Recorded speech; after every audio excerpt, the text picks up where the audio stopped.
काळ ठरलेला आहे. ठराविक काळानंतर ते प्रेम कमी होतं. आणि व्यवहारिक प्रेम असं आहे, जागा चुकली तर माणसाचं पतन होतं, व्यक्ती चुकली तरी माणसाचं पतन होतं. व्यवहारिक प्रेम संपवतं, कधी फसवतं. परमार्थिक प्रेम तसं नाही. परमार्थिक प्रेमात माणसाची फसगतच होत नाही, माणसाची उन्नती होते. व्यवहारिक प्रेमामध्ये नाव खराब होतं, परमार्थिक प्रेमामध्ये नाव मोठं होतं.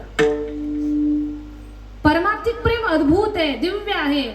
भगवंताशी जोडल्या कारणानं ते चैतन्य स्वरूप आहे. आणि व्यवहारिक प्रेम हे माणसाला फसवणारं, भुलवणारं आणि माणसाचं पतन करणारं आहे. व्यवहारिक प्रेमावर तुम्हाला एक उदाहरण सांगते, सोपं सांगते, लक्षात येईल असं. कदाचित या अगोदर तुम्ही कधी युट्यूबला फॉलो करत असाल मला, तर त्या याच्याही अगोदर तुम्ही कधी ऐकलं असेल किंवा नसेल. श्रीमंत घरची बाई होती, तिला सोन्याचा खूप छंद होता. असंही आमच्या महिला मंडळाला निसर्गतः दागदागिन्यांची आवडच असते. सोन्यापुढं सणाची सुद्धा किंमत नाही, एवढं सोनं प्रिय असतं. पण खरं खरं बोला, मला सांगा, मी काही कुणाला सांगणार नाही. सोनं पोटाला देतं का? देतं का? त्याच्याशिवाय पोट भरतं का? नाही. सोनं फार आवडतं. तशी श्रीमंत घरची बाई, एवढा तिला सोन्याचा छंद होता. दागिने म्हटले की काही सुचतच नाही. सण आला की मालकाला म्हणायचं, मालक या सणाला मला कोणता दागिना घ्याल बरं? तिचा मालक खूप वैतागून गेलेला होता. तो म्हटला, अगं सगळेच दागिने आहेत तुला. आणि खरंच सर्वच दागिने होते तिला. एवढे दागिने होते संजय बाबा, पुतळ्या होत्या, डोरलं होतं, साकड्या होत्या, पैंजण होते. पुतळ्या, डोरलं, साकड्या, पैंजण, कमरीला कंबरपट्टा. पुतळ्या, डोरलं, साकड्या, पैंजण, कमरीला कंबरपट्टा. रत्न घालुनी हात वाट माटला, सगळा घाट वाट माडी. नेसले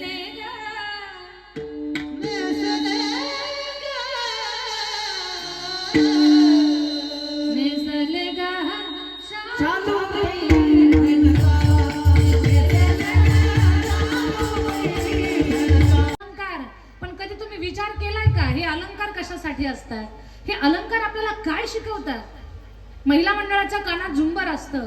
विशेष करून नवीन लग्न झालेल्या मुलीच्या कानात झुंबर ठेवतात का? नवीन सून आलेली घरात, त्याच्या कानामध्ये झुंबर आहे. त्याचं कारण असं आहे, यदा कदाचित सासूच्या गैरहजेरीमध्ये भांडकुदळ शेजारणीनं सुनेचे कान भरण्याचा प्रयत्न केला, तर त्या झुंबरला खालनं घुंगरू असतात. घुंगरूच्या आवाजात शेजारणी काय बोलते तिच्या कानातच जाऊ नये म्हणून कानात झुंबर. महिला मंडळाच्या पायात पैंजण आहे. ते पैंजण छुनछुन वाजतं, पण काय शिकवतं ते पैंजण सांगतं, बाई जीवनाचा पथप्रवास कठीण आहे, जपून चाल. पाय घसरला तर माहेरची किंवा सासरची प्रतिष्ठा जाण्याची शक्यता आहे, म्हणून तू जपून चाल. हे पैंजण शिकवतंय. हातातल्या बांगड्या महिला मंडळाला सांगतात, बाई तू या घरची अन्नपूर्णा आहेस. या घराचं बळ, ताकद, या घराची प्रतिष्ठा सगळं तुझ्या हातामध्ये आहे. स्वयंपाक सुंदर झाला तर तुझं कौतुक होईल, स्वयंपाकामध्ये चूक झाली तर तुला बोलणे बसतील, आरोग्य बिघडेल इतर लोकांचं घरातल्या, म्हणून तू स्वयंपाक चांगला कर. हे बांगड्या सांगतात. माथ्यावरती बिंदी असते, सौभाग्याला नजर लागू नये म्हणून. महिला मंडळाच्या नाकात नथ असते. का बरं असते नथ? त्याचं कारण सांगते. एक गंमत पण सांगते. असंच मी आमच्या भागामध्ये खूप महात्मा मंडळी आणि त्यांचं छत्रछाया, सहवास, आशीर्वाद आम्हाला सगळ्यांना प्राप्त. महाराज आमच्याकडे गेले. मी म्हटलं, बाबा खूप माया करतात ते माझी. बाबा महिलांच्या का बरं नाकामध्ये नथ असेल? बाबांनी केली गंमत. बाबा म्हटले, सोनू बाळा, आपल्या गोठ्यामध्ये जर एखादं अवखळ जनावर असेल त्याला कुठे टोचतात? म्हटलं नाकात. मला काही तसं नाही म्हणायचं तुम्हाला. विनोद केला. बरं, का बरं नाकात नथ असते? त्याचं कारण असं आहे, आमच्या महिलांना फार चटकन राग येतो. आणि राग कुठे बसतो? नाकाच्या शेंड्यावर. मग त्या नाकाच्या शेंड्यावर बसलेल्या रागाला कमी करण्याचं काम कोण करतं? नथेमध्ये पांढरा मोती असतो. तो म्हणतो, उतर खाली, खाली उतर. रागाला खाली उतर म्हणतो, वर बसू देत नाही, म्हणून नाकामध्ये नथ असते. या बाईला खूप अलंकार होते, पण बाई फार हट्टी. ती म्हटली, मालक या सणाला मला नथ पाहिजे. तिचा मालक म्हणतो, मागच्या सणाला 2 ग्रॅमची नथ घेतली. ती म्हटली, आता 2 ग्रॅमची नाही, 2 तोळ्याची नथ पाहिजे. मालक म्हटला 2 काय 10 तोळ्याची घेईल, पण आपल्या नाकाचा पण विचार करावा. नाक तुटल ना तुझं. ती म्हटली आता नाकाचं माप काढायचं नाही, नथ दिली तर बरी, नाही तर निघाली माहेराला. कामाचे दिवस तोंडावर आलेले होते. तो म्हटला हिला नको नाराज करायला. सोनार मामाकडे गेला, सुंदर 2 तोळ्याची नथ बनवली. बाई वाटच पाहत होती दारामध्ये.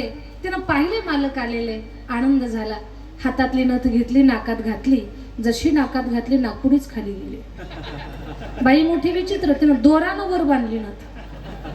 कपाटाच्या समोर नाकपुडी फुगवायची पाहायची. मालकानं कौतुक केलं, पण पोट काही भरना. गल्लीतल्या सगळ्या बाया बोलावल्या. आसरा, दगडा, धोंडा, केसरा, मंडा, सुरेखा, कांचन, शीतल, मेघा, श्यामा. एका हातात चहाचा कप द्यायची, दुसऱ्या हातात नथ द्यायची. पहा ना आमच्या बाप्याच्या बापानं कशी नथ घेतली हो. महिला पण एवढ्या विचित्र ना. चहा पिपर्यंत म्हणायच्या बाई ही नथ नाकात घातल्यावर ना लक्ष्मी सारख्या दिसता हो तुम्ही, लक्ष्मी सारख्या. आणि चहा पिऊन घराच्या बाहेर पडल्या म्हणायच्या बाई दुसरं भुताडच दिसत. एक एक बाई एक एक प्रकारचं बोलत होती. हिला फुगवायच्या आणि पाठीमागे तसं बोलायचं. उद्या संक्रांतीनं अगोदरच्या दिवसापर्यंत नथ दाखवली, संध्याकाळी कशात टाकली हिलाच लक्ष नाही.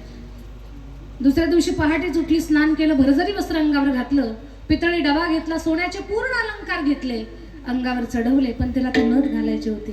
ती नथ काही सापडना. तिला परेशान झाली. नथ सापडना म्हणून हैराण आहे. सकाळी तिचा चेहरा गुलाबाच्या फुलासारखा टवटवीत होता, पण जशी नथ सापडना तशी सुकलेल्या सूर्यफुलासारखी झाली. तेवढ्यात गल्लीतल्या महिला आल्या. अक्का चला ना वाण द्यायला. ती म्हटली पुढे आलीच मी. बाय म्हटलं काय झालं.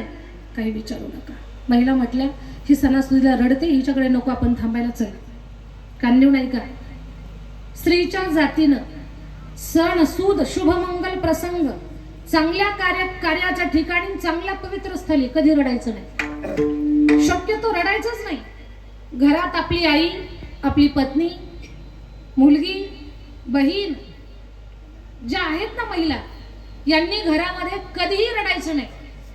आपल्या घराची प्रगती व्हावी असं जर तुम्हाला वाटत असेल तर घरातल्या स्त्रियांनी स्वतःचा चेहरा सदा प्रसन्न ठेवला पाहिजे. सदा प्रसन्न राहा, खुश राहा.